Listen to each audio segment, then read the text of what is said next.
Hello everyone, this is Priya Mukesh and welcome to our channel Right Tuition. எல்லாருக்கும் matrix பார்த்து ரொம்ப போர் அடிச்சிருக்கும். So இன்றைக்கி ஒரு புது டாபிக் தான் பார்க்க போகிறோம். ரொம்ப இன்ட்ரெஸ்டிங்கான டாபிக் முக்கோணவியல். தமிழில் இதை முக்கோணவியல்னு சொல்லுவாங்க.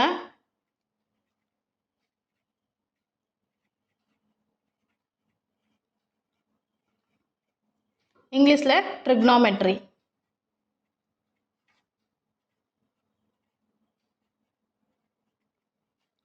முக்கோணவியல் இந்த டாப்பிக்கோட நேம்லே இருக்குது முக்கோணவியல். அப்போ இது ஃபுல்லாமே எதை பேஸ் பண்ணி இருக்கணும்னா முக்கோணத்தை பேஸ் பண்ணி தான் இருக்கும். உங்களுக்கு எல்லாருக்குமே ஆல்ரெடி தெரியும் முக்கோணம் என்ன ஷேப்பில் இருக்கும். 3 கோடுகள் சேர்ந்த ஒரு உருவம் தான் முக்கோணம்னு சொல்லுவாங்க. ஸோ அதை பற்றி தான் இன்றைக்கி ஃபுல்லாக நம்ம பார்க்க போகிறோம். ஸோ நான் ஃபஸ்ட்டு ஒரு முக்கோணம் ட்ரா பண்ணுறேன்.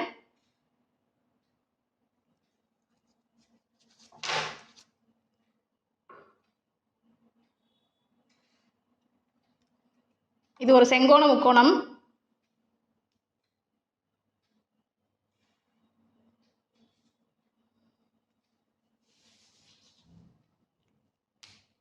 ஸோ ஒரு முக்கோணம் நான் ட்ரா பண்ணியிருக்கேன்.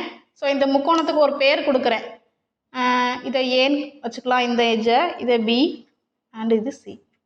ஓகே, இப்போது இந்த லெசன் ஃபுல்லாக நம்ம என்ன பார்க்க போகிறோம் அப்படின்னா கொஞ்சம் டிஃப்ரெண்ட்டாக, எப்போவும் படிக்கிறது மாதிரி இல்லாமல் கொஞ்சம் டிஃப்ரெண்ட்டாக படிக்கலாம். எப்படி படிக்கலாம் அப்படின்னா ஒரு முக்கோணத்தோட விகிதங்கள் என்ன, அப்புறம் முக்கோணத்தோட பேசிக்கு, முக்கோணம் எதிலெல்லாம் யூஸ் ஆகுது, இதுதான் பார்க்க போகிறோம். சரி, இப்போ என்னென்னா இதில் தெரிஞ்சுக்க வேண்டியது என்ன அப்படின்னா முக்கோணத்தில் உங்களுக்கு ஆல்ரெடி தெரியும் 3 பக்கங்கள் இருக்குது. இதில் இதை ஆங்கிள் சொல்லுவாங்க. ஓகே, இந்த இடத்த டீட்டான்னு சொல்லுவாங்க. அதாவது டீட்டா, இங்கே ஆங்கிள் வந்து டீட்டா எப்படினாலும் மாறி மாறி வரும். ஸோ நான் இங்கே ஆங்கிள் கொடுக்குறேன், இங்கே டீட்டா கொடுக்குறேன். இப்போது நமக்கு ஆங்கிள் எங்கே இருக்குதோ அதைத்தான் நம்ம எதிர்பக்கம்னு சொல்லணும்.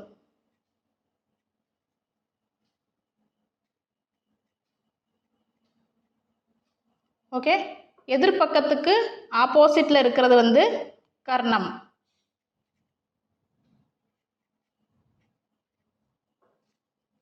கீழே இருக்கிறது அடுத்துள்ள பக்கம். எல்லா முக்கோணத்துலேயும் இதே மாதிரி தான் கண்டுபிடிக்கணும். ரொம்ப சிம்பிள்.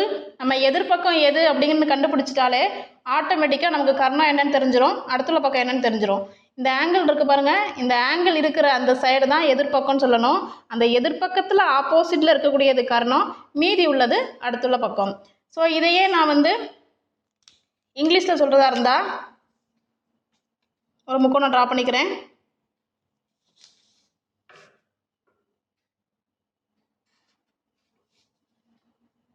சேம் முக்கோணம், அதே மாதிரி சேமாக நேம் கொடுத்துக்கிறேன், ஏ பி சி. ஓகே, இதை கொடுத்துட்டு அதே மாதிரி ஆங்கிள் மேக் பண்ணுறேன், தென் டீட்டா. இது ஆப்போசிட் சைடு.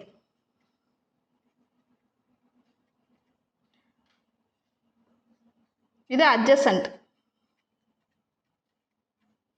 இது ஹைப்போட்டன்ஸ். ஓகே, புரிஞ்சுதா? ஒன்றும் இல்லை, கர்ணத்துக்கு ஹைப்போட்டன்ஸ் சொல்லுவாங்க, இது பக்கம்னா ஆப்போசிட், மீதி உள்ள அடுத்துள்ள பக்கம்னா அட்ஜசன்ட் சொல்லுவாங்க. உங்களுக்கு இப்போ இந்த முக்கோணம் புரிஞ்சுக்கலாம். இதை மாதிரி எந்த முக்கோணம் கொடுத்தாலும் உங்களுக்கு கண்டுபிடிக்க தெரியணும். இப்போ நான் இன்னொரு முக்கோணம் கொடுக்குறேன். இதில் எது ஆப்போசிட் சைட், அட்ஜசன்ட், ஹைப்போட்டன்ஸ்னு பார்ப்போம். ஸோ நான் என்ன பண்ணுறேன் அப்படின்னா முக்கோணத்தை இப்படி ட்ரா பண்ணுறேன்.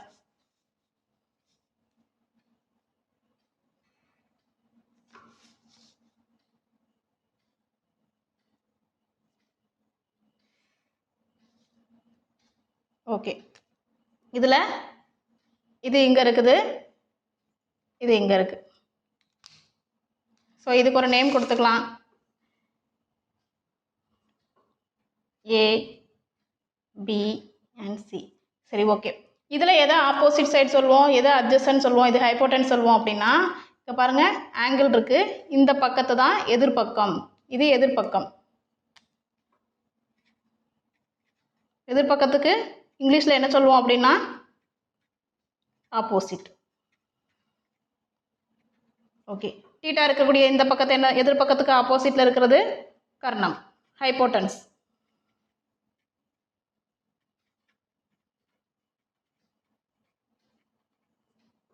மீதி இருக்கிறது அடுத்துள்ள பக்கம் அட்ஜசன்ட்.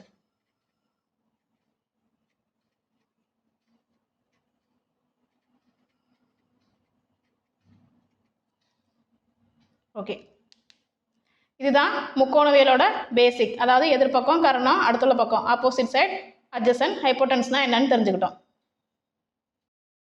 இந்த வீடியோஸ் பிடிச்சிருந்தா லைக் பண்ணுங்கள், கமெண்ட் பண்ணுங்கள், ஷேர் பண்ணுங்கள்.